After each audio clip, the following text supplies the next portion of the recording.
presentar a nombre de nuestro presidente actual de la AMED, el doctor Alfredo Covarrubias Gómez, al doctor Eduardo Nuche Cabrera, presidente electo para la administración 2014-2016 con el tema de dolor postoperatorio. El doctor Eduardo Nuche tiene un currículum impresionante. Voy a pasar así rápidamente algunas. Él es médico cirujano, de profesión, también de posgraduado en la especialidad de anestesiología. Pertenece al Consejo Mexicano de Anestesiología C, con certificado en él, certificado en el Consejo de Arqueología, diplomado en analgesia y anestesia de ginecología y obstetricia, curso de capacitación para ayudantes de profesor de farmacología, jornadas de investigación científica, subsecretaría de asistencia, dirección de investigación médica de la Secretaría de Salud, otros cursos de anestesiología en el Hospital Manuel G. González, en el Hospital Juárez, curso de investigación científica por la Sociedad de Cirugía en el Hospital Juárez también, y curso de docencia de la UNAM, Facultad de Estudios Superiores en Zaragoza. Muchas actualizaciones. Pertenece a la Sociedad de Cirugía del Hospital Juárez de México y es, como ustedes pueden ver, un investigador y su currículum es impresionante, doctor. Muchas gracias, de verdad se lo digo, el tener el honor de tener su presencia aquí, y pues vamos a dar inicio a esta plática por el momento. Un aplauso para el doctor, por favor. Bien, mi tema es control del dolor agudo postoperatorio. Es un tema que llama la atención y me dan porque dicen postoperatorio. Vamos a ver que actualmente el dolor no debe ser cuidado postoperatoriamente, sino que debe ser perioperatoriamente. ¿Por qué? Porque debe ser tratado el dolor antes, o sea, prevenir, durante o tras el momento que están operando y posterior a él, incluso hasta 12 días después, que es lo que puede durar el dolor. La fase aguda del dolor son 3 días.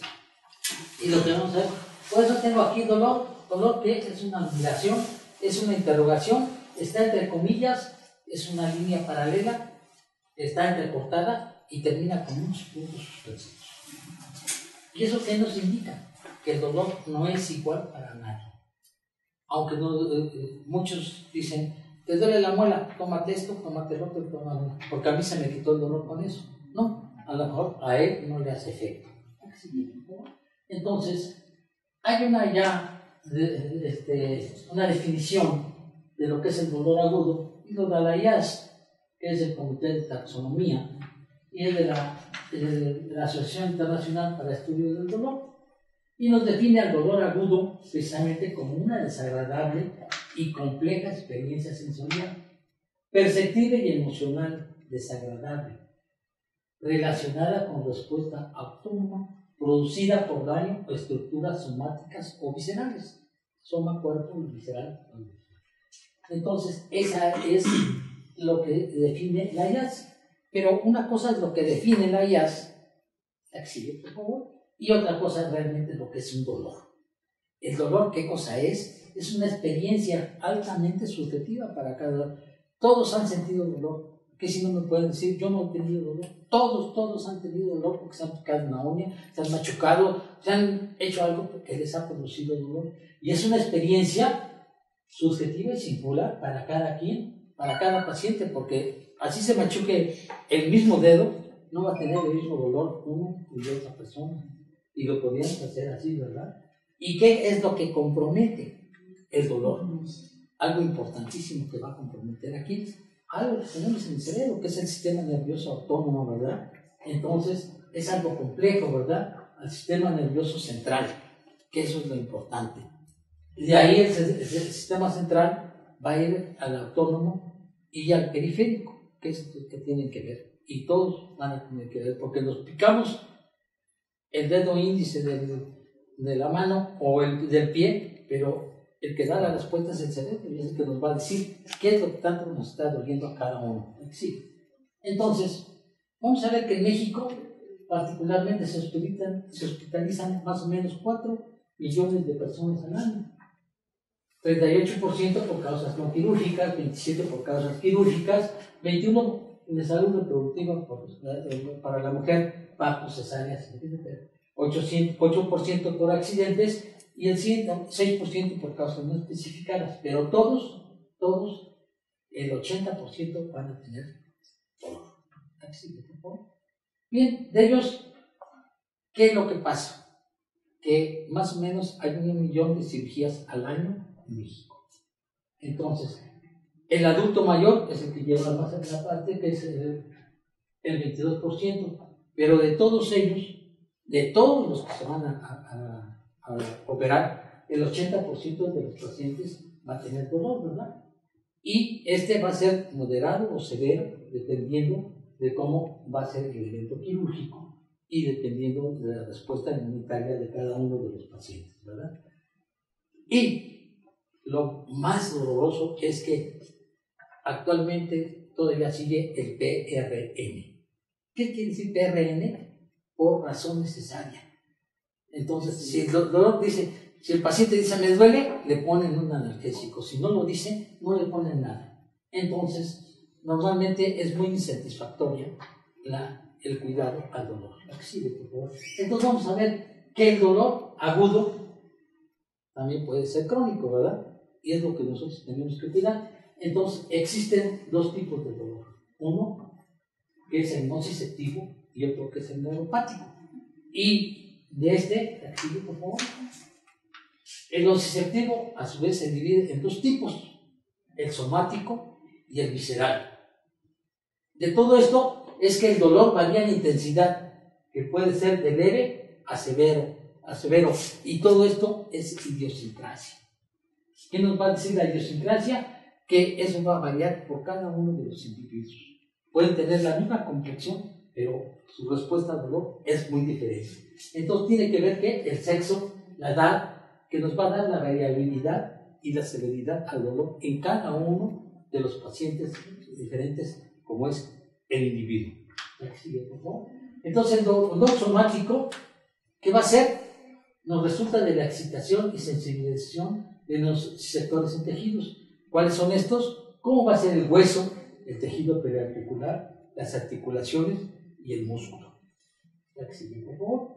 Entonces este dolor nociceptivo, ¿qué va a implicar? Implica la activación de los nociceptores, que es la transducción, que vamos a ver ahorita, y que son los nociceptores periféricos, los cuales traducen el estímulo nocivo en impulso eléctrico para poder llegar. Este impulso, ¿qué va a hacer? Va a transmitirlo a través de la médula espinal. ¿A dónde? A los centros orbitales más altos que van a estar en el sistema nervioso central para que dé la respuesta, ¿verdad? Porque ustedes se pican aquí y entonces se los dice, grita ¡ay! Entonces gritamos ¡ay! ¿Verdad? O si le pusieron el dedo al fuego, entonces dice, no seas tonto, quita el dedo porque si no te vas a seguir quemando. Entonces lo quitamos, pero el que nos dio la indicación es nuestro cerebro. Bien, entonces vamos a ver que la nocicepción, ¿qué es? Es una serie de eventos electroquímicos que comprenden los diferentes mecanismos para la percepción integral en el cerebro, que incluyen ¿qué? Esto va a involucrar 4 procesos fisiológicos importantísimos, que es la transducción, que es el aviso, la transmisión, que es córrele allá, y llega al cerebro para que los interprete y nos dé la percepción de lo que pasó. ¿Para qué? Para que nos dé la modulación. Entonces, quita la mano, hacia un lado, córrele, etcétera, etcétera. Entonces, la traducción, ¿qué es? Esto se va a referir a un proceso por el cual el estímulo doloroso se va a transformar en los receptores en una señal, ¿verdad? Esa señal, como decíamos, es eléctrica. y es en respuesta a los procedimientos químicos que ya vimos, y es transmitido a la terminación nerviosa. ¿A dónde? A la médula espinal, donde principalmente está ubicada en la sustancia gris. Particularmente va a las fibras implicadas, que son de dos tipos. Las A delta, que son mineralizadas y son las pequeñas, y las AC, que son las amielínicas. De estas vamos a verlas, y vemos que las fibras A delta pues están mineralizadas, son gruesas, pequeñas, y conducen en forma rápida los estímulos. De 10 a 40 milisegundos, y son responsables de la transmisión del dolor punzante bien localizado. Terminan sobre todo en las láminas 1, 2 y las 5, aunque realmente todas se encuentran involucradas. De esto vamos a ver las fibras C, que estas son no mielinizadas, son delgadas y van a conducir el estímulo en una forma más lenta a menos de 2 milisegundos, y son responsables del dolor cuando es más sordo y está mal localizado. Todas estas señales de estímulo doloroso se amplifican o se atenúan mediante la liberación de mediadores inflamatorios locales a nivel de la médula espinal. Este es el momento preciso en el que nosotros deberíamos atacar. Nosotros sabemos que vamos a hacer un daño cuando es un proceso quirúrgico, entonces antes de esto es cuando tenemos que atacar al dolor. Sí, lo vamos a ver. ¿Por qué? Porque el tejido dañado por la cirugía es un tejido dañado. Así esté anestesiado el paciente, ok, no dice ay, pero está sintiendo todo, y está la respuesta inmunitaria, y está la respuesta inflamatoria, y está toda la respuesta dada. ¿Por qué? Porque se van a desprender sustancias como son las radiquininas, las prostaglandinas, las citoquinas, las catecolaminas, el glutamato, el aspartato, la sustancia T, los leucotrienos, la acetilcolina, la histamina, potasio, hidrógeno y otras más, ¿verdad? ¿Eso qué va a hacer? Que van a sensibilizar las fibras, ¿verdad? Tanto las A, B y C, y con eso nos van a disminuir el umbral del estímulo doloroso, que nos lleva a un estado provocado de una hiperalgesia. Muchos que se han operado después dicen, ay, me paso la mano y me duele, el suéter o la camiseta me molesta. Y normal es que no, yo me toco y no me moleste, ¿verdad? Y entonces después eso les queda. Eso es una hiperalgesia. También tenemos otras sustancias que van a ser protectoras, tienen una función protectora y que las tenemos en función nosotros, como son las encefalinas, las galaminas, las endorfinas, que todos hemos oído hablar de ellas, y algunos por eso nos estimulamos. Hay muchas cosas que nos pueden estimular y nos son agradables para nosotros y nos quitan ciertos tipos de dolores. Entonces, veamos hace rato la transmisión, que es el primer programa de la transmisión, y es la propagación del impulso doloroso desde la periferia, que nos va a llegar hasta la médula espinal y hasta el cerebro, ¿verdad? ¿Para qué? Para que ese impulso llegue a la neurona de primer orden, que está situada en los ganglios dorsales de nuestras raíces nerviosas. ¿Para qué? Para que propaguen a nivel medular por el segundo y tercer orden, a llegar a la información a toda la porción lateral del tálamo y nuestra corteza, para que ahí ya sepan qué es lo que está pasando y, ¿verdad?, él ya tenga una respuesta el individuo. Sigue, por favor. Entonces, la misma transmisión también ocurre a nivel de estímulo local, y estas van hasta el asta posterior de la médula espinal, y que existe una alteración o una amplificación de esta señal dolorosa. Algunos la tienen menos y otros más, por eso todos tienen un umbral del dolor diferente. Todos tenemos un umbral del dolor diferente, algunos les duele menos, algunos les duele más. Es como las pacientes de parto. Algunos dicen, ay, pues ya estás pariendo y no gritas, y la otra que está al lado está gritando y apenas lleva 1 centímetro. Imagínense nada más. ¿Por qué? Precisamente por esto, porque su umbral de dolor es diferente, ¿verdad? Entonces, esto nos va a dar 2 caminos de excitabilidad e inhibición. Y este proceso va a llegar hasta que llega a la etapa de cicatrización, que normalmente cuando llega a la etapa de cicatrización es como va a ir disminuyendo el dolor naturalmente sin darle ningún analgésico, cuando alguien se corta o algo, tiene una etapa de cicatrización. Ya después de cicatriza, pues se le quita el dolor, ¿verdad? Le queda a lo mejor la hiperalgesia, ¿verdad? O la alodinia. Pero ya dolor en sí ya no lo tiene, a menos que se toque, se apriete, entonces sí le molesta. Si no, no. Entonces, esto viene a ser la interpretación o la percepción ya del dolor, que es el efecto que se va a producir a nivel cerebral y tiene sus efectos también psicológicos que tienen que ver. ¿Por qué? Porque es somatosensorial y tiene que ver e incluye todo el sistema límbico. Entonces, la percepción es la integración del dolor y va a depender de factores personales, como ya hemos visto, ¿verdad? Entonces, cada uno tiene esa percepción diferente. Entonces, eso es que cada individuo tiene una experiencia particular para cada uno de ellos.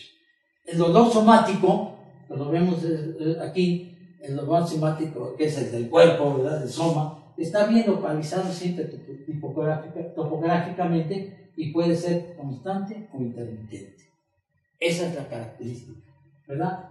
Entonces vemos que el dolor está mediado por los sectores, ¿en qué sistemas? En el cardiovascular, en el respiratorio, en el gastrointestinal y en el genitourinario. Se han identificado todos estos receptores en todos los tejidos y los órganos, excepto en el sistema nervioso central. Por eso, ustedes han visto incluso las películas que les abren el cerebro, le están quitando el cerebro, se lo están comiendo y él está muy tranquilo. Si ven a Aníbal, ahí salen una de esas películas, ¿verdad? Entonces, eso depende. Actualmente se hace la cirugía de cerebro con el paciente despierto, ¿verdad? Y el paciente lo están operando el cerebro y está diciendo, no, ahí sí estoy bien. Entonces lo hacen para que tengan una respuesta y no dañen actualmente el cerebro. Y entonces, si el paciente está despierto, pero sabemos que entonces lo que hagamos en el sistema nervioso central, en el cerebro, no va a tener dolor. Eso ya lo sabemos. ¿Por qué? Porque no tienen los receptores. Y entonces por eso podemos trabajar en el cerebro sin que el paciente manifieste dolor. Aquí sigue, por favor. Entonces, el tipo de dolor agudo que hay, lo tenemos en tres partes. Es leve, moderado y severo. Entonces, dependiendo la herida quirúrgica que se va a hacer. Entonces, la respuesta al dolor agudo, todo herida quirúrgica va a dar dolor agudo. Y puede incluir, sobre todo, alteraciones cardiovasculares. Por eso, cuando uno está dando anestesia y al parecer el paciente esté medio dormido, si está acelerándose, si le sube la presión, el paciente tiene dolor. Está dormido, no puede gritar. O está bloqueado y tiene una relajación muscular, no puede moverse. Pero el paciente tiene dolor. Entonces nos está manifestando. ¿Por qué? Porque va a estimular aquí al simpático, sistema nervioso central simpático. De simpático no tiene nada, ¿verdad? Porque nos da frecuencia cardíaca, nos altera la presión, nos altera todo. Pues de simpático no tiene nada. ¿Vieron todos los elementos que se desprenden cuando hay una lesión? Bueno, esos hay que atacarlos, ¿sí? Voy a dar un AINE primariamente para evitar que esa cascada de leucotrienos, de todo esto, se me desprenda. Entonces ¿qué voy a hacer? Prevenir el dolor, pero tanto el dolor crónico como el dolor agudo, ¿verdad? Entonces, control del dolor, control del dolor respiratorio que se va a presentar. Que mejor que salga un paciente que lo operaron, ya terminó, ay sí, soñé re bonito y estoy muy tranquilo y estoy feliz porque no tengo dolor. Yo sé que estoy operado, pero no tengo dolor. Aquí sigue, por favor. Entonces, es una combinación de ¿qué? De la nocicepción somática, debiéndose manejar cada uno de sus componentes en su fase aguda. Entonces, vamos a manejar cada componente del dolor que hemos visto en la fase aguda. Entonces, por eso te vamos a dar pre, trans y posoperatoriamente. Entonces, control del dolor, su tratamiento. ¿Cómo va a ser? Aquí sigue, por favor. Entonces, debe considerarse, como hemos dicho, perioperatoriamente, antes, trans y después. ¿Cómo? En forma individualizada. Porque ninguno es igual, ¿verdad? Teniendo en cuenta su severidad y sus consecuencias. Acuérdense que toda droga que se da, toda droga es veneno. Toda droga tiene efectos colaterales. Toda droga puede causarles una alergia o una reacción anafiláctica. Entonces, es lo que hay que tomar en cuenta. Claro, vamos a tener que, son objetivos que se buscan secundariamente en el control del dolor. Hay muchas drogas que sabemos que nos pueden ayudar, ¿verdad? Entonces, ¿cómo son? Pues vamos a tratar de disminuir o suprimir el dolor agudo. ¿Cómo? Modificando la respuesta inflamatoria y neuroendócrina. Antes de que se me presente, ¿verdad? Entonces yo ya puse, por ejemplo, una premedicación, le puse su ketorolaco, le puse su esteroide para evitar la inflamación, ¿verdad? Y posteriormente voy a tener que mantener estabilidad orgánica, sobre todo vigilando cardiopulmonar y para ver que siempre haya una restauración temprana a nuestra función, porque un paciente que posoperatoriamente sale con dolor no respira, tiene una frecuencia cardíaca alta, tiene consumo de oxígeno mayor. ¿Por qué? Porque tiene un aumento de consumo de gasto cardíaco. Entonces todo eso nos da forma deleteria al paciente y va a estar 2-3 días más internado, a que se lo saco sin dolor, ¿verdad? Entonces, ¿qué? Sobre todo prevenir dolores crónicos. Les digo dolor crónico porque se nos puede hacer un dolor neuropático. Aquí sigue. El dolor neuropático es lo más difícil de curar. Un dolor neuropático porque ya es resultado de ¿qué? De lesiones a las estructuras nerviosas del sistema nervioso central o periférico. Por eso, cuando cortan una pierna, si no trataron esa pierna adecuadamente para prevenir un dolor fantasma, después nunca lo van a quitar, porque no va a tener pierna el paciente y va a decir, oiga, yo tengo comezón en el dedo gordo. Oiga, pero si no tiene el dedo gordo, pues yo sí lo siento. Yo sí lo siento y rásqueme porque tengo comezón ahí. O me duele. Y entonces, difícil después controlarlo. Entonces, si lo controlamos antes de que corten la pierna, le ponemos un bloqueo, le desensibilizamos toda esa parte, que se olvide que tiene una pierna ahí y ya después no la va a sentir. Pero eso tenemos que hacerlo antes, ¿verdad? ¿Por qué? Porque son lesiones que producen descargas atípicas, espontáneas de los nervios y tienen una reorganización en el sistema nervioso que van a dar alteraciones a esas estructuras neurológicas que va a alterar su funcionamiento. Y ese funcionamiento, a pesar de que no exista algo, puede dar dolor. Y ese dolor es neuropático. ¿A quiénes los tenemos? Todas aquellas personas, por ejemplo, los diabéticos, particularmente. Son los que van a tener dolor neuropático.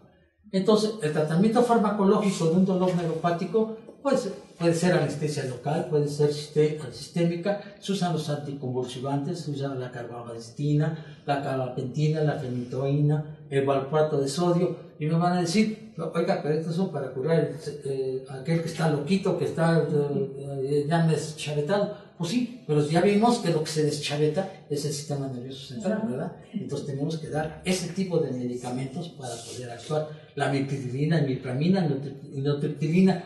Oiga, pero se lo doy al que está medio así como que está deschavetado, pues también nos sirve para eso, ¿verdad? Pero también tenemos que dar analgésicos, particularmente opioides, y particularmente el tramadol. Es el que va a actuar en el dolor neuropático. Y si está combinado con acetaminofén, es lo ideal. También se pueden usar otros, morfina, fentanilo, oxicodona, o antagonistas de los receptores MDA, como la ketamina. Pero la ketamina cuidándola, porque pues sabemos que también tiene unas reacciones adversas, porque no tenemos aquí ketamina racémica, sino tenemos las dos, y nos va a dar la de analgesia, pero también nos da la que nos pone locos al paciente, ¿verdad? Entonces, por eso, bueno, y por eso es muy conocida en los que se drogan con ketamina, les gusta mucho porque ven elefantes rosas. Entonces, el estromertofano, la metanina, la metadona y los cannabinoides son excelentes, ¿verdad? O sea, es de marihuana, ¿verdad? Pero no se las damos fumada, se las damos tomada. La que sigue, por favor. Bien, también cuando ya no hay tratamiento del dolor neuropático, puede ser un tratamiento de dolor invasivo, ¿verdad? Entonces, bloqueos de nervios simpáticos, con opioides, ¿verdad? Y estimulación en la médula espinal, estimuladores, bloqueo epidural de corticoides y la ablación de radiofrecuencia con las dosis químicas que se dan, pero estas no son tan buenas porque a veces salen peor de el mismo tratamiento del dolor. La que sigue, por favor. Entonces, vemos que en el dolor neuropático se da anestesia local, se da anestesia sistémica, anticonvulsivantes que ya vimos, los analgésicos opioides, particularmente el tramadol, más que hacen mejor efecto que la morfina, el fentanil y la oxicodona, y antagonistas de los receptores NMDA, como es la ketamina y el destrometorfano, que es bastante bueno. La que sigue. Bien, entonces, uso de los AINES en analgésico. Es lo que más conocemos y los que todo el mundo da. Y algunos dicen, tómate un ketorolaco, pero te tomas también un metamizol y un clomicinato de lisina, ¿verdad? No, pues, te hace muy bien efecto. Pues sí, te hace una úlcera, pero buena, pero por lo demás no. ¿Por qué? Porque dice la escalera analgésica de la OMS, que la sacó para el tratamiento del dolor, tanto crónico como agudo y todo eso, la que sigue. Es una escalera que va de leve a moderado a severo, así va, y dice, en la leve, analgésicos antiinflamatorios, en el moderado, AINES más opioides en infusión o analgesia regional, y en el severo, opioides, ¿verdad? Bloqueos o técnicas regionales. Eso es la escalera analgésica del dolor. Y algunos adyuvantes, como son antidepresivos, corticoides, antiespasmódicos, biorelajantes y tranquilizantes. Bueno, pues esta es lo que nos dice que hagamos la OMS, que empecemos de acá y nos vayamos hasta allá, ¿verdad? Pero normalmente después de una cirugía empezamos con un dolor que sí, como estamos medio tontitos, pues si te duele, sí, ¿verdad? Oye, sí me duele más, y a la hora de yo ya grito, ¿no? Entonces, aquí tenemos que invertir la escalera. Tenemos que empezar como si fuera un dolor. ¿Cómo? Porque es un dolor severo, que va a ser de dolor severo a leve. Pasando, les digo, los 3 días tiene que estar en leve. Si se nos va más para allá, se nos puede hacer un dolor crónico. Entonces, tenemos que empezar ¿con qué? Con opioides, ¿verdad? Con técnicas regionales, con una reacción agresiva para poder tratar el dolor y ir disminuyéndolo todo para hasta que lo dejemos con unos analgésicos antiinflamatorios y tómese 3 chochos al día y váyase a su casa, ¿verdad? Pero sabemos que sí le va a hacer efecto, pero ya tratamos todo el dolor severo, es el que realmente tiene un dolor postoperatorio. La que sigue, por favor, y no olvidar los ayudantes, ¿eh? Entonces, el dolor, antiguamente decían, y el cirujano era el chicho de la película, ¿no? Porque decía, póngale metamizol, tramadol, por el PRN, por razón necesaria. Y eso por razón necesaria, cuando te duela, te lo ponen. Pero ¿saben cuándo se lo van a quitar? Nunca. Un dolor cuando ya está instalado es lo más difícil de quitar. Un dolor instalado es muy difícil de quitar. Y sobre todo si es postoperatorio. ¿Y qué? Pues es un programa interdisciplinario del manejo del dolor. ¿Por qué digo interdisciplinario? Porque yo soy el médico. Y les voy a decir, sí, le ponen ketorolaco, le ponen dexametasona, si le duele más le ponen tramadol, si le duele mucho más le ponen fentanilo. Y se lo digo a la señorita enfermera. En primera se me olvidó decirle las dosis. En segunda no sé ni cómo se las pueda dar. Y ella sí sabe, aunque no lo crean, sí sabe. Entonces ella dice, entonces me dijo que tramadol, ¿cuánto le voy a poner? Sí, pero si le doy tramadol, tengo que ponerle un antiemético porque me va a vomitar. Entonces es un ayudante. Entonces le voy a poner dexametasona que me ayuda para el vómito también, pero también le voy a poner difenidol, ¿verdad? Porque si le pongo otro, no me va a hacer efecto. Entonces ella puede. Hay médicos que ya, el arqueólogo, ese sí ya da las dosis, ya da todo para poder dar el control del dolor. Por eso es un manejo interdisciplinario. Ya no es de una sola persona, es de varias personas, porque es el que manda, el que ordena, el que sigue. Es como el león que le dice a la cola, y la cola al gato, y el gato al ratón, y todos siguen la cadena para poder. Entonces, incluso en manejo de dolores ya crónicos, eso necesitamos de un psicólogo, ¿verdad? Necesitamos incluso de paliativistas para poder darnos, desarrollando los psicólogos. La que sigue, por favor. Entonces, el tipo de analgesia y los fármacos a emplear se selecciona siempre dependiendo de quién, del paciente y de otros factores. ¿Por qué? Porque tenemos que tener en cuenta otros factores, que el paciente que es anémico, delgado, gordito, cómo está, ¿verdad? Cómo está su sistema digestivo, cómo está su sistema hepático, cómo está su sistema renal. Tomar en cuenta todo el funcionamiento orgánico que tiene el paciente para saber qué fármaco vamos a darle, ¿verdad? Porque recuerden, al principio les dije, todo fármaco va a atacar algo, algún órgano lo va a echar a perder. Sana uno, pero le echa a perder el otro. La que sigue, por favor. Entonces, la analgesia, vamos a determinar la vía de administración. Está posoperado, pues no le vamos a dar tomado, ¿verdad? Entonces tiene que ser sistémica, regional o combinada. La regional es la neuroaxial, son bloqueos que se van a poner. La que sigue, por favor. Entonces, las vías de administración, ¿qué van a ser? La sistémica es la vía oral, sublingual, subdérmica, subcutánea, rectal, nasal, intramuscular, intravenosa. Posoperatoriamente, ¿cuáles son las que tengo?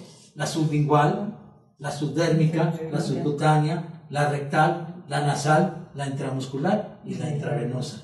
Entonces, la única que no tengo es la oral. Pero todas las demás sí las tengo. Entonces, puedo yo escoger qué es lo que voy a dar, cómo lo voy a dar. Por ejemplo, voy a dar Novain, bueno, entonces, Nalbufina, bueno, entonces la voy a poner intradérmica para que tenga un espacio mayor, ¿verdad? O voy a poner buprenorfina, y lo voy a poner también por esa vía. O voy a poner un parche de fentanilo, o voy a poner un parche de buprenorfina, ¿verdad? Entonces, uno tiene que escoger qué es lo que va a poner, ¿verdad? Entonces, hay cirugías en las cuales actualmente, por ejemplo, vamos a hacer una esterectomía y el paciente me dice que quiere estar dormido. Pues sí, le pongo un bloqueo epidural y lo duermo, ¿verdad? Pero voy a dejarle un catéter que voy a poder estarlo manejando 2-3 días, ¿verdad? Con una infusión continua, y sé que esa paciente me va a estar de maravilla, no va a poder tener dolor para nada. Y actualmente puedo, incluso con drogas bien clasificadas y determinadas, como es la ropivacaína, ella va a poder deambular. Antes le ponían quilocaína pesada y todo eso, y las piernas no las sentían, entonces no se podía mover. Pero actualmente no, tenemos ropivacaína que bien modulada, bien dosificada, la paciente puede andar deambulando. En la regional, ¿verdad?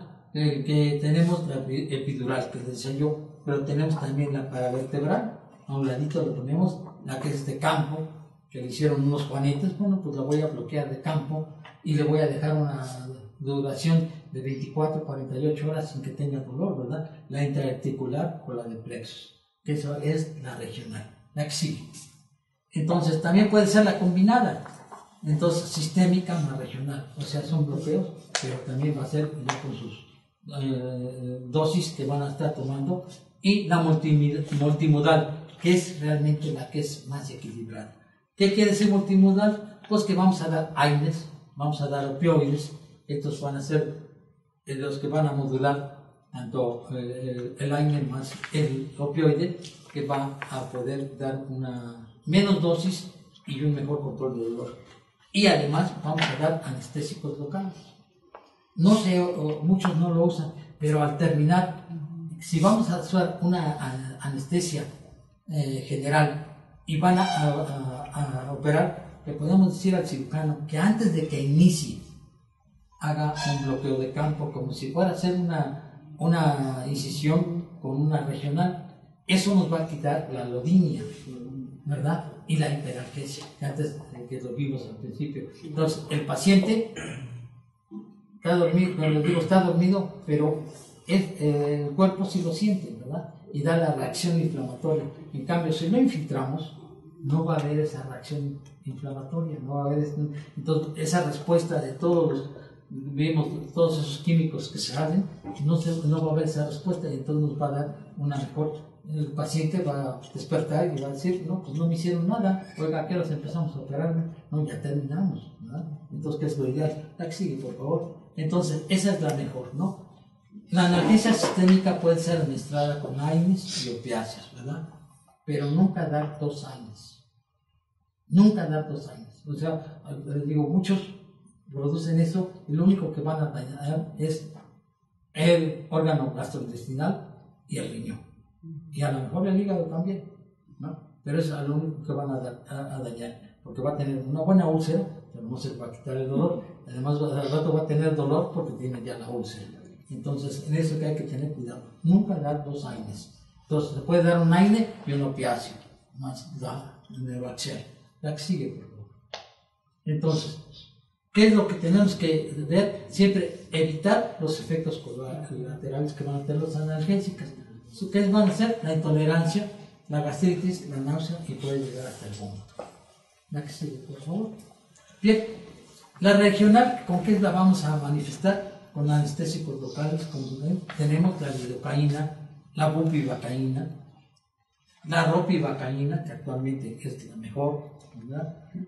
Ya estos pueden ser solos, pero actualmente los usamos asociados a ¿qué? A opiáceos, porque vamos a tener una mayor duración y una menor concentración de un solo fármaco. Entonces vamos a poder usarlo mejor. Tenemos también opiáceos como es el fentanil, la buprenorfina y la morfina, que son elementos que no tienen parabenos. O sea, no los podemos poner en el espacio peridural porque no tienen ningún conservador, ningún preservador de la sustancia, como son las otras que sí los tienen. La que sigue, por favor. Entonces, algo que sí es muy específico, en todo, nunca prometan que van a curar el dolor. Nunca. Se lo voy a disminuir, se lo voy a paliar. Si se lo dejan a 0, qué bueno, ¿no? Pero nunca prometer que lo van a dejar así. Si le llega allí, qué bueno, pero nunca prometer que ustedes van a llegar. No, si yo soy lo bueno, se lo voy a quitar, si se lo quitan, qué bueno. Pero, ¿qué tal si se lo prometen y dicen, ¿cuánto tiene el dolor? 10, y entonces le bajó a 4, y ahorita a 3, y ya le bajó más? No, ahí lo tengo. Oiga, no bajó más, no sé. Ah, pero se siente muy a gusto con un 3, ¿verdad? De 10 a 3 se siente muy a gusto. Ah, no, sí, eso sí, ya lo tolero muy bien. Bueno, entonces, pero no se lo bajaron a 0, ¿verdad? A lo mejor si se lo bajan a 0, sobre todo cuando hay un bloqueo peridural instalado con catéter, puede ser que lo tengan 0. Pero a lo mejor le dice, oiga, pero mis piernas no las puedo mover muy bien. No, tengan cuidado, si se paran se puede caer. Entonces tengan cuidado, ¿no? Entonces, eso sí es muy, sobre todo en dolor crónico, en dolor de cáncer, nunca hay que decir, le voy a curar el dolor. Porque primero el paciente luego piensa, ay, me va a curar ya del cáncer, no es cierto. Le voy a disminuir su dolor, lo voy a paliar y también lo voy a pasar a paliativos, ¿verdad? Mal que va a tener que estarlo cuidando. Aquí sigue, por favor. Entonces, la clasificación de los AINES, pues tenemos un montón de AINES, ¿verdad? ¿Qué quiere decir AINES? Analgésicos inflamatorios no esteroides. No esteroides. Muy bien. Entonces, tenemos los ácidos carboxílicos, ácidos enólicos y los compuestos no acídicos. De los ácidos fenilacéticos tenemos el diclofenaco, la fenclofena y el aciclofenaco. Los derivados de la acetanilida, el acetaminofeno, que es el que usamos bastante, ¿verdad? El ácido fórmico, ketorolaco y ácido mefenólico. Acuérdense que el acetaminofén es muy bueno y se dan los niños, se dan adultos. Pero si ustedes llegan a una dosis tope, el niño o el adulto se les muere. Si ustedes llegan a dar 4 gramos de acetaminofén en un niño, pueden matarlo. Y 7 gramos en un adulto, lo matan. Y no hay manera de regresarlo. Entonces, es bueno, pero hay que tener también cuidado, ¿no? Entonces, igual que el ketorolaco. El ketorolaco nunca hay que rebasar 120 miligramos al día. Ese es lo máximo, ¿no? Los derivados del indol, la indometacina, que se usa mucho, sobre todo en paciente embarazada, para suprimir las contracciones, ¿verdad? El sulfidal-tormetina y el metoprolol. Taxide, por favor. Ácido salicílico, pues todos lo conocen, aspirina, ¿verdad? Pero también hasta la aspirina hay que tener cuidado para darla, sobre todo en niños, ¿verdad? Entonces, derivados del ácido propiónico, como es el ibuprofeno, ketoprofeno y el naproxen, que todos usan el naproxen también, ese se da para todos, ¿no? Como antiinflamatorio. Ácidos fenólicos, las pirazolonas, las butazonas, las topresonas. El oxicán, ¿lo conocen? Piroxicano, el inoxicano y el tenoxicano. ¿Aquí, por favor? Bien. Hay compuestos no acídicos como es nimesulide, que actualmente en México sí se usa, pero ya en Estados Unidos está proscrito, ¿verdad? Entonces, los coxid también aquí se usan, allá también están ya proscritos. Celecoxid, brotocoxid. Aquí, por favor. El uso de los AINES en analgesia, en dolor agudo, no da muy buen resultado, ¿no? Porque aunque es el primer escalón de la escalera analgésica, ya vimos que no funciona, entonces debe ser al nivel contrario. Entonces, los AINES ya quedan solitos, quedan cuando está el dolor leve y ya de salida al paciente, para que eso siempre lo recuerden. Aquí sigue, por favor. Entonces, ¿qué AINE van a elegir? Lo van a elegir por su origen, por su intensidad y dónde que va a predominar, cuál es la acción que predomina. Muchos AINES todos tienen las mismas funciones: antipiréticos, antiinflamatorios y antitérmicos, todos. Pero unos son más antitérmicos, otros son más antiinflamatorios y otros son. Entonces, primero vamos a ver a qué origen vamos a atacar somático, todo lo que es del cuerpo, ¿verdad? Músculo, hueso, todo. Intensidad de leve a moderada. No nos sirve para un dolor severo. Entonces, ¿qué predomina? ¿El dolor, la inflamación o la temperatura? Es por lo que lo vamos a usar, ¿verdad? Por eso, si está más inflamado y damos un antiinflamatorio, por ejemplo, nimesulide, pues sí se me quita el dolor, ¿verdad? Me ayuda, ya sé que va a ser antitérmico y va a ser todo eso, pero nos va a ayudar en el proceso agudo que es más inflamación. Todo nos va a desinflamar, nos va a quitar dolor. Entonces, lo que tenemos que ver, ¿qué es lo que está predominando en ese dolor? Si es lo que sigue, por favor. Entonces, ¿cómo elegir el AINE, verdad? Dependiendo del estado general del paciente, que vamos a ver lo que decía yo hace rato, la edad, que esto es imprescindible, ¿verdad? Si es nefrópata, si tiene alguna discrasia sanguínea, y hepatopatía si tiene, o si tiene enfermedad ulceropéptica, ¿verdad? Entonces vamos a elegir qué AINE vamos a dar. Si tiene una enfermedad ulceropéptica, pues, ¿verdad? No le voy a dar nada tomado porque no lo va a envejecer, pero tenemos acetaminofén que es inyectable, entonces sí lo puedo usar, ¿verdad? O tenemos pirazolonas que son inyectables, ¿verdad? Actualmente tenemos muchos medicamentos que pueden ser inyectables que los vamos a usar. Y tener cuidado porque puede haber reacciones adversas como ser alergias, porque son las drogas que vamos a prescribir y en qué momento, en qué forma las vamos a usar, dependiendo la reacción adversa que nos va a dar cada uno de los medicamentos. Entonces, cada uno de ellos tiene propiedades farmacológicas, ¿verdad? Tienen mayor o menor eficacia y tienen mayor o menor seguridad. Cada uno de ellos, ¿verdad?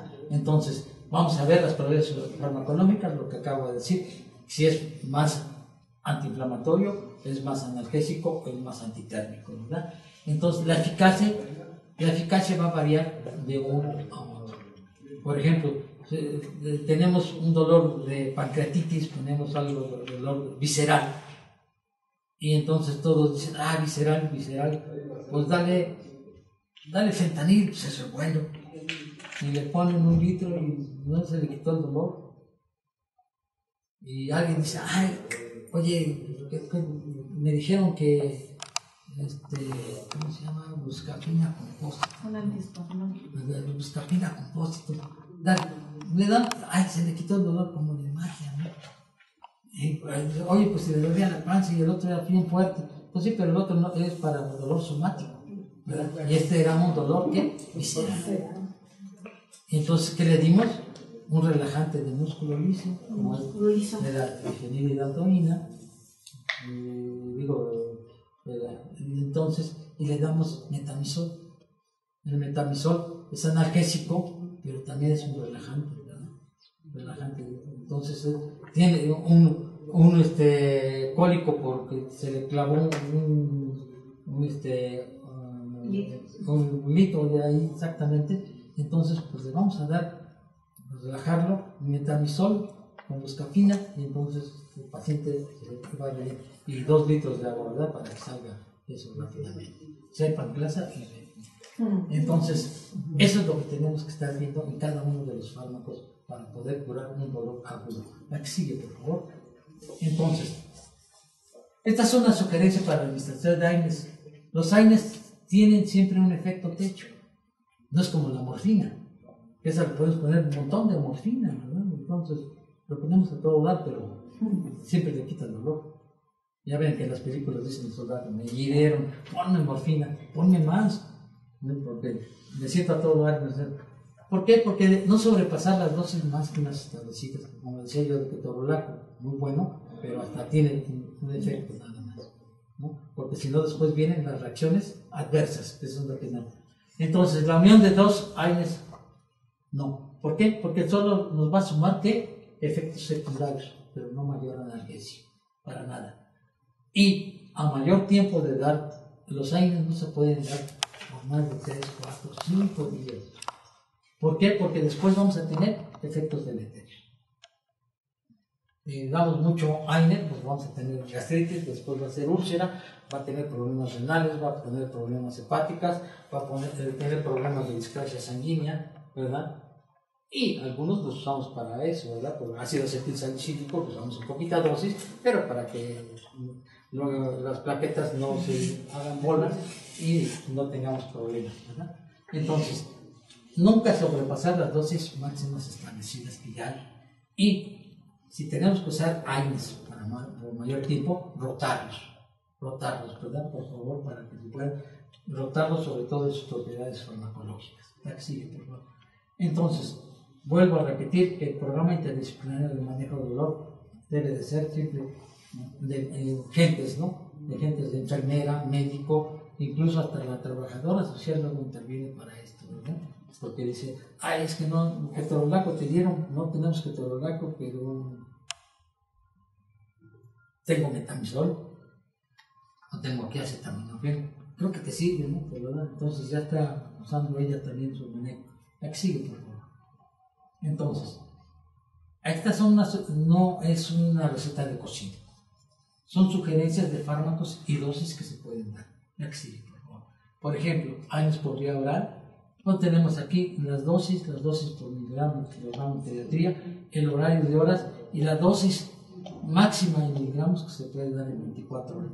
Como ven, ácido acetilsalicílico en un adulto se pueden dar hasta 1000 miligramos, ¿verdad? En pediatría hasta 15 miligramos, el horario de 4 a 6 horas y no rebasar los 6 miligramos, ¿verdad? Paracetamol también. Entonces, metamizol, ketorolaco, cloricinato de glicina. Cada uno de estos tiene su horario, su dosis máxima que tienen que dar y que hay que respetarlas. Entonces, les digo, si nosotros las excedemos, podemos tener muertes, y muertes súbitas, sobre todo con y sobre todo en niños, porque son luego muy abusivos del paracetamol con niños, cuando se empiezan a convulsionar. Y dicen, creo que ya le dio otra cosa. Se lo corriendo al hospital porque ya se va a morir. Y no hay nadie que lo sabe, ¿no? La que sigue, por favor. Bien, entonces los opiáceos por vía oral, igual. Tenemos desde proxifena, codeína, tramadol, oxicodona, buprenorfina y morfina. ¿Se fijan de algo que dice dosis máxima? No hay. La morfina, la oxicodona, el tramadol y la codeína. Por eso ya quitaron los cadáveres con codeína, porque con eso se drogaban lo bonito, ¿verdad? Entonces, esas no tienen efecto techo, como todos los demás que sí tienen un efecto techo. Entonces, esas sí las podemos dar libremente, ¿verdad? Y la morfina podemos dar 10 miligramos y lo podemos dar cada 4 o cada 6 horas, ¿verdad? Entonces no hay problema. ¿Por qué? Porque necesitamos dar, y si necesita mayor dosis, aumentamos un poquito la dosis. Lo tengo cuidado que no tenga depresión respiratoria, pero de que se le quita el dolor, se le quita, y si no, pues se le olvida. La que sigue, por favor. Entonces, los AINES por vía endovenosa. Tenemos paracetamol, metamizol, ketorolaco y clorhencilato de lisino. También, ahí tenemos también las dosis máximas que debemos respetar para tanto en pediatría como en adulto, ¿verdad? Y el horario de dosis. El ketorolaco se puede dar de 6 a 8 horas también, ¿eh? Les digo, es como deben pasar. La que sigue, por favor. Bien, los opiáceos, igual, los opiáceos también por vía endovenosa, tramadol, nalgofina, buprenorfina y la morfina. Y seguimos con dos que no tienen efecto techo, que es el tramadol y la morfina. Los demás, sí, la morfina y la buprenorfina sí lo tienen. ¿Verdad que sí? Ah, ya está. Entonces, la ACP es muy usada en algunos lados, quiere decir analgesia controlada por el paciente, ¿verdad? Esa analgesia controlada por el paciente, a veces son placebos también, porque le ponen su bombita y dicen, si te da dolor, le das 3 bombazos aquí o 4, los que tú quieras, ¿no? Y a veces da efecto porque dice el otro, ay, me estoy poniendo morfina, ¿no? Pum, pum, pum, pum, pum, pum. Ya se me quitó. No le pasó nada de morfina, ¿verdad? Pero ya se le quitó. Entonces, tenemos fármacos como son tramadol más metamizol, tramadol más ketorolaco, y tenemos actualmente tramadol con acetaminofén que ya lo hay en el mercado. Entonces ya vienen más o menos.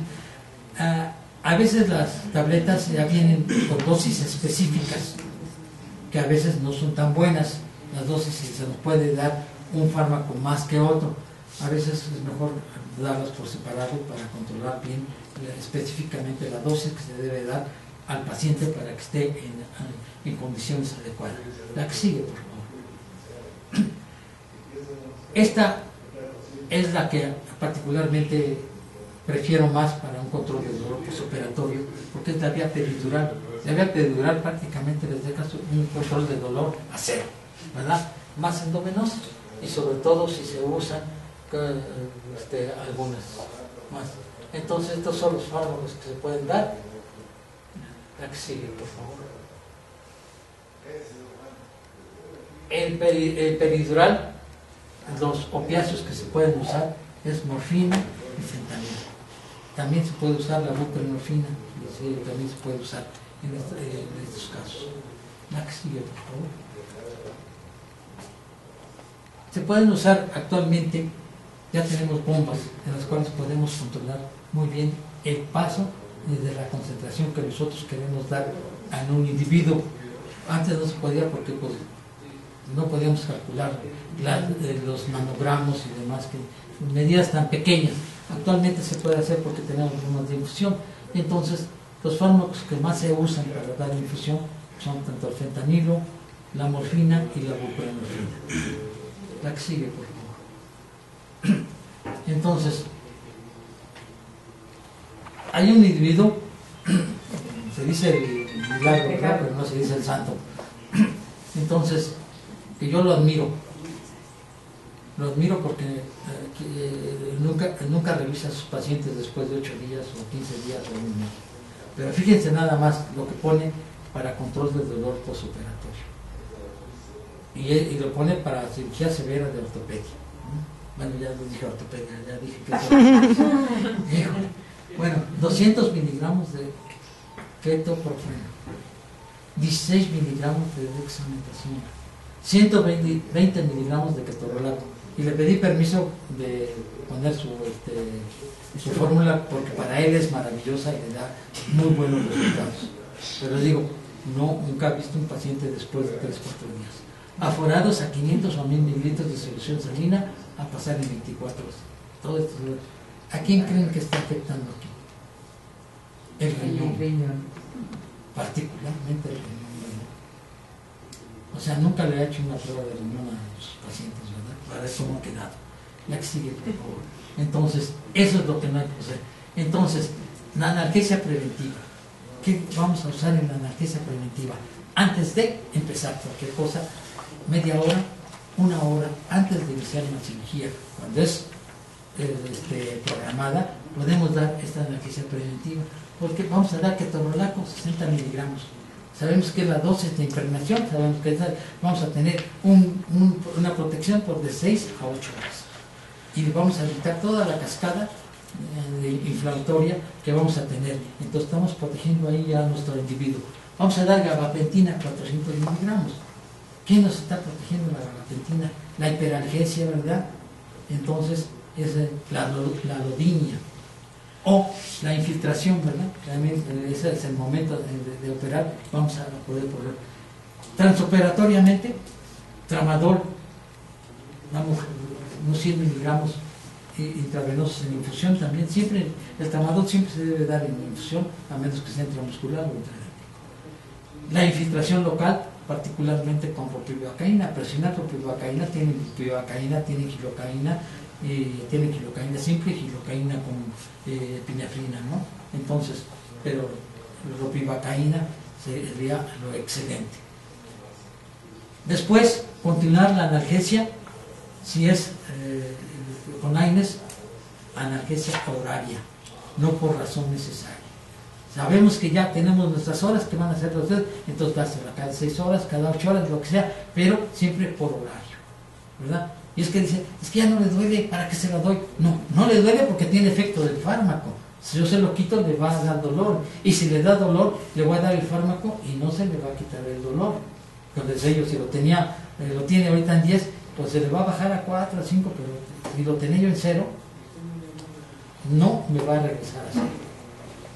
Entonces eso es muy importante. Entonces sí, la analgesia horaria, sobre todo si es con AINES, son intravenosos y si son dérmicos pueden usarse los parches dérmicos, ya sea de buprenorfina o fentanilo, que tienen una liberación prolongada hasta de 36 horas.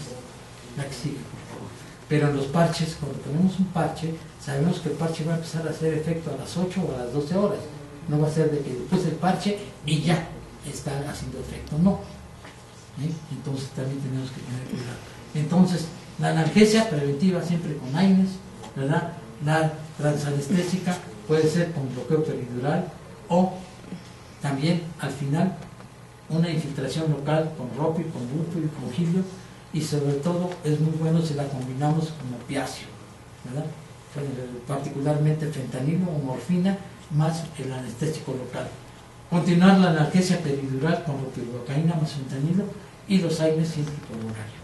Con eso vamos a tener un paciente con postoperatorio que al tercer día lo tenemos de maravilla y ya se va a su casa sin problemas respiratorios, cardíacas y demás, ¿verdad? Y va a andar caminando además. Y les va a dar las gracias porque lo trataron muy bien. La que sigue, por favor. Entonces, si es una anestesia que se dio por peridural, pero le hicimos, por ejemplo, unos juanetes o algo, pues hay que poner bloqueos tronculares con ropivacaína. Eso nos va a dar una analgesia de 24 horas más el otro, y salen los pacientes de maravilla, ¿verdad? Que salen de la cirugía y dicen, no, si yo me voy caminando, yo puedo caminar. Pero no camine, ¿verdad? Entonces, bloqueo de plexo o de nervios periféricos con o sin el catéter. A veces ponen el catéter, a veces no ponen el catéter, ¿verdad? El bloqueo intraarticular, actualmente cuando son todas las, ahora ya ven que hacen las de ortopedia con artroscopía y todo eso, entonces les dejamos su analgésico intraarticular y no tienen dolor, sobre todo ropivacaína, insistir con la ropivacaína y la infiltración local. Siempre que vaya a haber una anestesia general, siempre hay que hacer una infiltración local para que el paciente no tenga ese dolor, no tenga la lodinia, no tenga la hiperalgesia que puede presentar. Siempre va a salir mejor su paciente. La que sigue, por favor. Y vuelvo a insistir, la anestesia, la analgesia multimodal. La que sigue. ¿Qué es la multimodal? Pues particularmente individualizar el esquema y manejo, no generalizar su atención como hace mi compañero que a todos les da lo mismo, ¿verdad? Sea que pese 80, 60 o 40 kilos, ¿verdad? Claro, el de 40 kilos lo están casi matando, ¿no? Pero, entonces, ¿qué es? Elegir adecuadamente los fármacos, técnicos y métodos para control del dolor, para permitir una recuperación adecuada o control del dolor del paciente. Eso es estudiando cada uno de sus pacientes y ver qué fármaco es el que vamos a poner para que dé sea el fármaco ideal para él. Aquí sigue, por favor. Entonces, factores que causan un mal control del dolor, ¿cuáles van a ser? La variabilidad en la persistencia del dolor. Entonces les digo, siempre hay que ver el paciente y ver qué tipo de dolor es el que tiene. Puede ser la misma portada, puede ser la misma, pero le duele diferente. Entonces, ¿qué es lo que voy a poner? A lo mejor si pongo un opiáceo, se le va a quitar el dolor. A lo mejor este no lo necesita, necesita nada más el AINE, ¿verdad? Pero este necesita AINE más opiáceo, ¿verdad? Entonces, doctor, la diversidad en la farmacocinética y la farmacodinamia de los AINES opioides anestésicos locales, porque veíamos que algunos van a actuar en otro lado y demás, entonces debemos escoger qué tipo vamos a dar. La falta de administración de dosis analgésicas y de rescate, ¿verdad? Entonces, porque es que este paciente me dijeron que le pusiera yo ketorolaco cada 12 horas, pero el paciente ya está durmiendo. No, pues le toca hasta las 12 horas, entonces yo se lo pongo hasta las 12 horas. No, por eso tenemos dosis de rescate, ¿verdad? Un paciente está con ketorolaco, pero a las 8 horas, a las 4 horas me está doliendo. Pues entonces ponle un opioide. Esa va a ser la dosis de rescate. Entonces, ¿por qué? Porque sé que mi AINE no está haciendo el efecto. Entonces voy a poner un opioide, voy a sumar la analgesia. Y entonces, ya me siento rico, bueno, perfecto, es como debe ser. Entonces, no da intervalos excesivos de dosificaciones analgésicas. Si la dosificación me dice que son 6 horas, 6 horas lo voy a poner.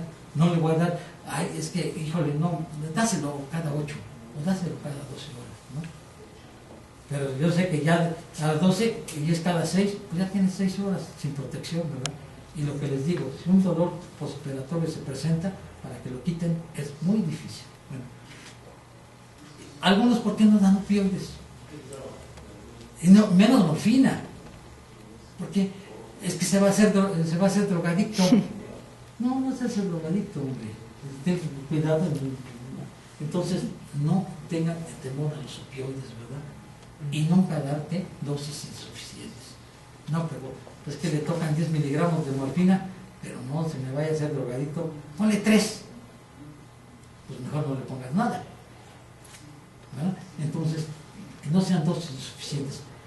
O la falta de experiencia para evaluar el dolor y administrar los analgésicos. Que eso es casi la generalidad.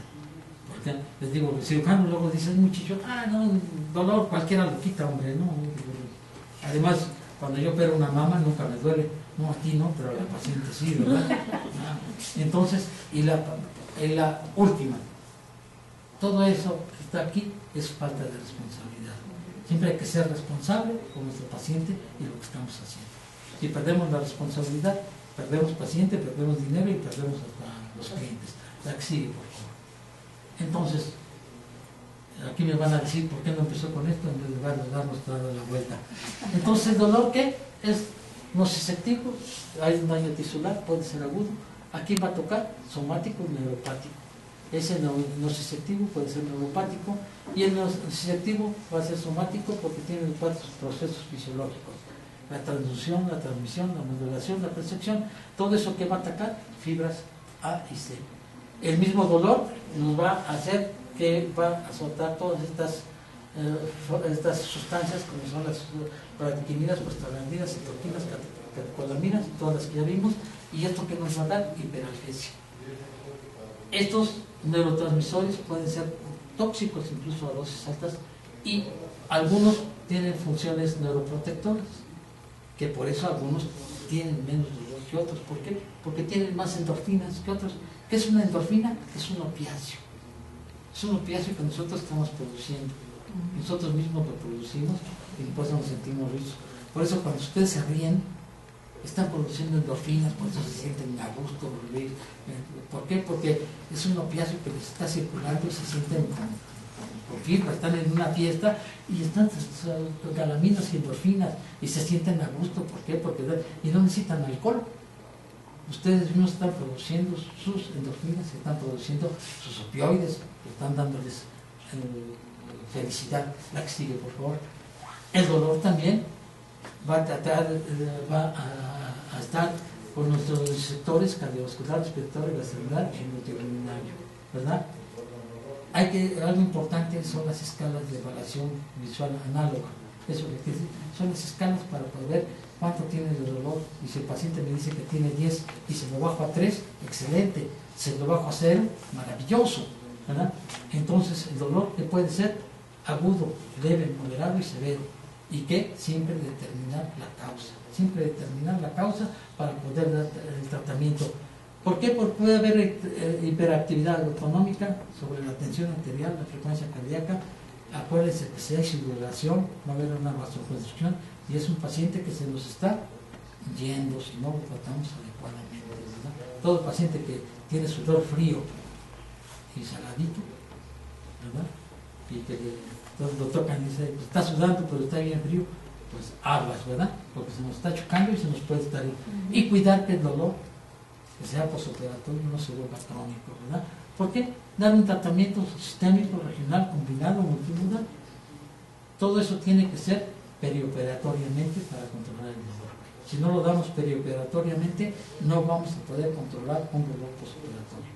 Porque por tratar de controlar un dolor cuando ya se hizo todo el daño, ya va a ser más difícil. Entonces, evitar y prevenir los efectos colaterales particularmente y los factores que causan un mal control del dolor, tratar de cuidarlos, sobre todo la responsabilidad que tenemos, ¿no?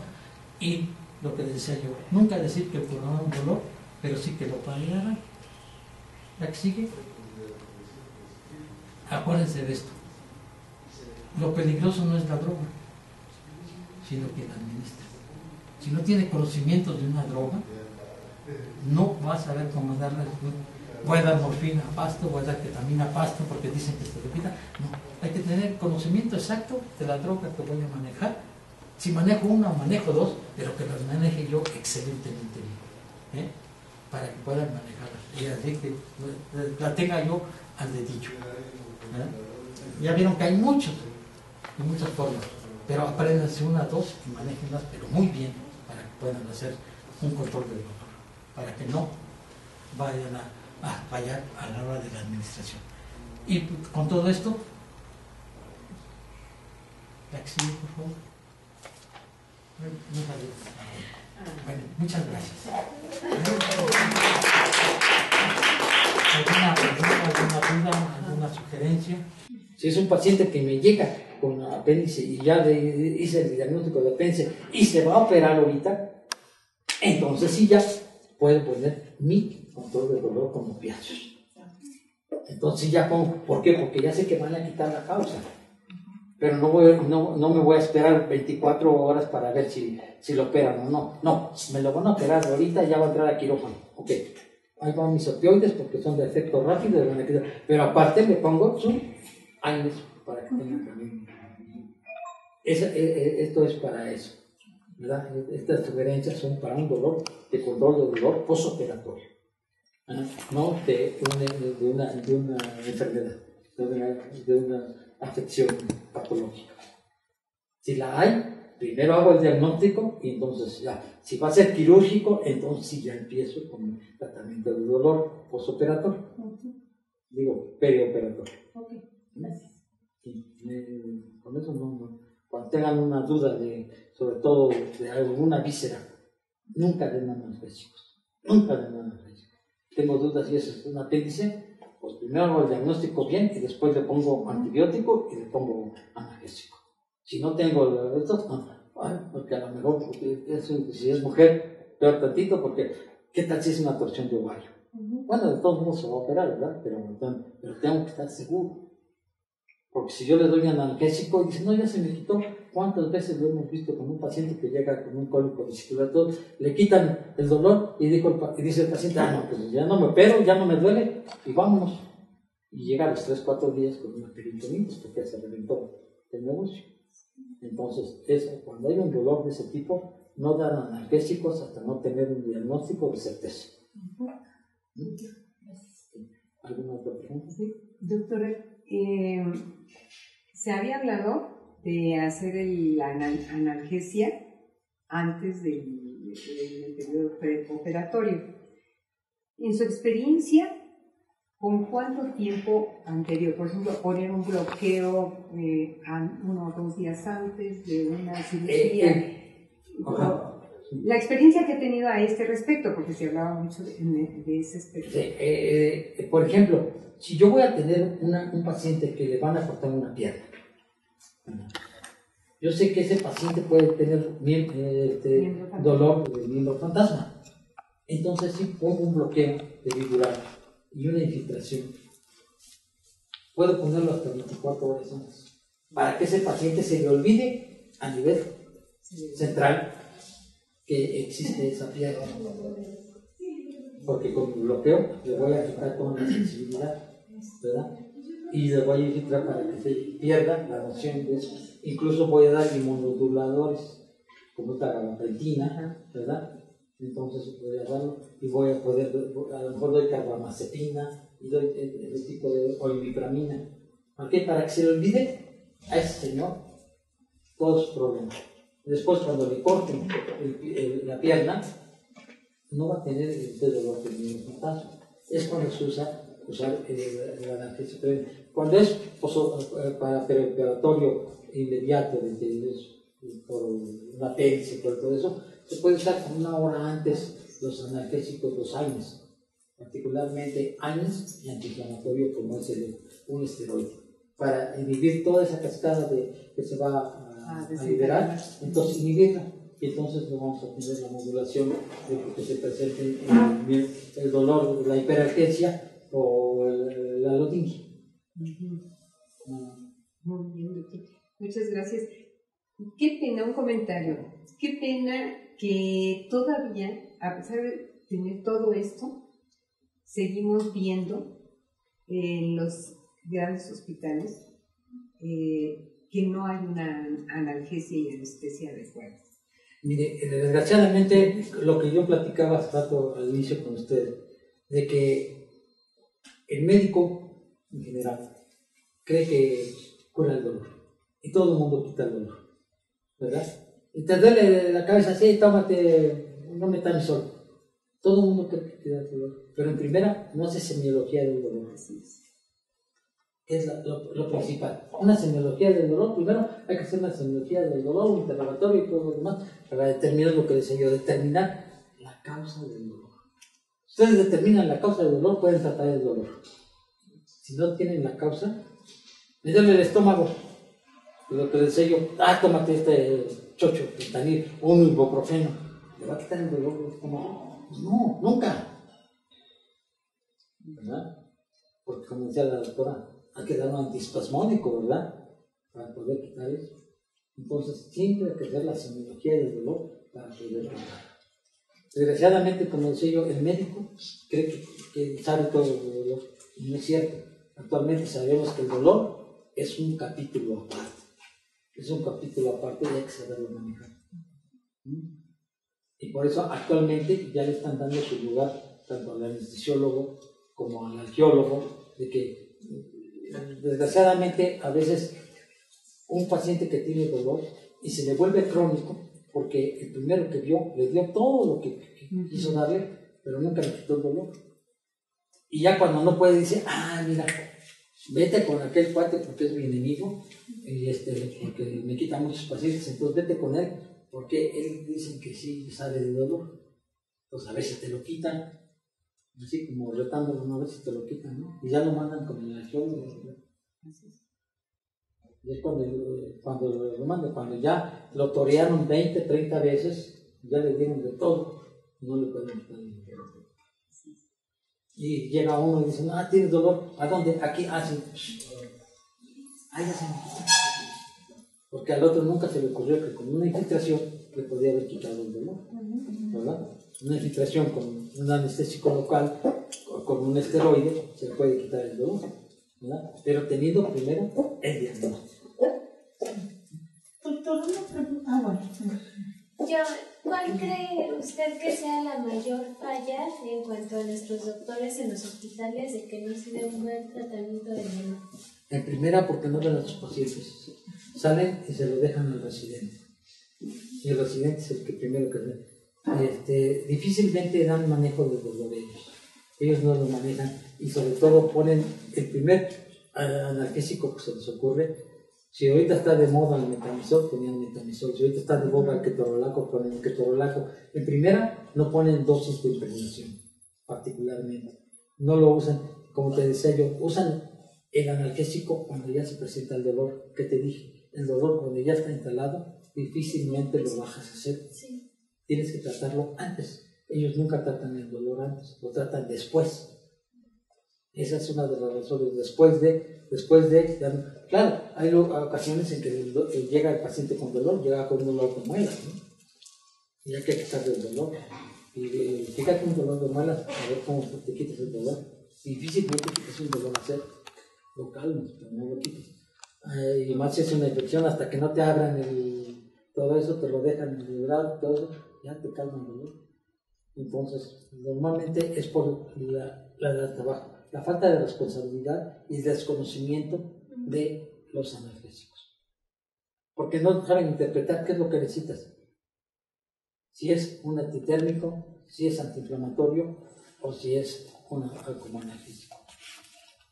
¿Qué es lo que te traes una pierna así y yo te doy fentanil porque te quita el dolor? No se te quita. ¿Por qué? Porque lo que te está doliendo es toda la distensión, ¿verdad? Te está doliendo porque estás inflamado, todo eso. Si te quitas la inflamación, ¿sí? A veces es tan grande el dolor que te haga una herida, ¡paz! Es como que ponen a hacer una herida para ver, sí, porque se relaja todo y entonces se te quita el dolor. Entonces hay que ver siempre la causa que te está produciendo el dolor para poder tratarlo. Entonces siempre es diagnóstico. Entonces también es necesario para las personas que están como anestesiólogos y eso que, pues desde que se están preparando sepan bien eso, ¿no? Porque esa es la falta de responsabilidad. Es lo que les enseñan, se supone que es lo que les enseñan, es lo que debes de aprender. Eso es imprescindible. Por eso el que mejor maneja el dolor es el anestesiólogo. Sí, me decían. Sí, una pregunta. Si un paciente después de un mes de haber sido operada de una prótesis de fémur, ¿sigue el dolor? ¿Qué significa? Aunque ya le hayan quitado los puntos. Si hay dolor, significa dos cosas. O está mal la asfixia o hubo alguna alteración y ya pasó a ser un dolor crónico neuropático. Normalmente cuando son de prótesis, cuando son caderas, cuando son columnas, lo que siempre va a quedar es dolor neuropático. Y es que no lo supieron prevenir adecuadamente. ¿Y ese con qué se quita? Entonces hay que hacer un diagnóstico de eso. Es cuando se usan los inmunomoduladores. Se usa la gabapentina, se usa la carbamazepina, se usa la triptamina, se usa todos esos tipos de... Ya son medicamentos que no van a actuar a nivel del sistema nervioso central. Gracias. Y entonces, ya hay que usarlos por un tiempo. Uno de los casos de efectos se usa también tramadol y se usa la ketamina. Gracias. Bueno, doctor, pues ya está muy interesante, pero no queremos abusar del doctor. ¿Alguna otra pregunta? Una última, ¿verdad? ¿No? Bueno, pues a nombre de todo el equipo de la Fundación de Cuidados Paliativos de Paliar, doctor, quiero agradecerle muchísimo esta maravillosa ponencia que nos ha dado, muy ilustrativa, muy, ¿qué le diré? Entendible para todos, y que, pues lástima que no hubo oportunidad de que vinieran muchas más personas. Sin embargo, a nombre de la asociación de AMET, el doctor Covarrubias y de toda la asociación, le damos este presente y el agradecimiento a nombre de Paliac, y queremos también darle un agradecimiento muy especial a todas las personas que nos han apoyado, como fue el Colegio Médico Hidalguense, el cual dirige el doctor Jordán Zamora Godínez, por su apoyo, a Alejandra Rangel, que siempre ha estado con nosotros desde que iniciamos, al laboratorio Biogentec, representada por la licenciada Adriana Medina, y Laboratorio RINSA, representada por la licenciada Lilian Pérez para su patrocinio. A la Universidad Autónoma de Hidalgo, en especial a la directora del área de seminarios, la maestra Cristina Sánchez Baños, por todo el apoyo que nos dieron para este evento y que ya iniciamos y que vamos a continuar. Claro. Alejandra. Muchas gracias. Y aquí estaremos los dos. Ay, muchas gracias. Un aplauso, muchas gracias.